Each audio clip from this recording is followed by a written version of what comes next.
Praise the lord.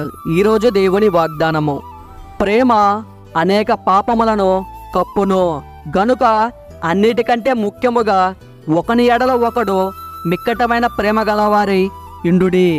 1 పేతురు 4వ అధ్యాయం 8వ వచనం. వాక్యము విన్నారు కదా. మీ కొరకు చిన్న ప్రార్థన. కళ్ళు మూసుకోండి.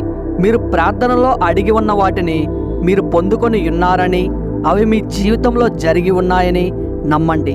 నమ్ముట నీ వశమైతే నమ్మువానికి సమస్తము సాధ్యమే. ప్రార్థన. సర్వశక్తిగల తండ్రి, ఘనమైన గొప్ప దేవుడా, సకల ఆశీర్వాదాలకు పాత్రుడా, మీ దాసుని ప్రార్థన ఆలకించి ఫలింపు చేస్తారని, అనేకులను మీ పాదాల దగ్గరకు చేర్చుకుంటారని వేడుకుంటున్నాను తండ్రి.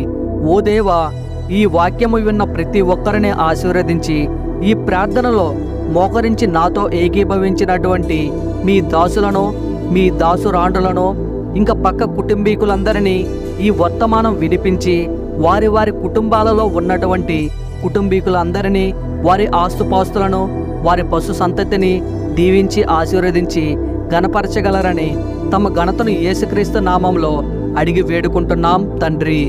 Amen, amen, amen.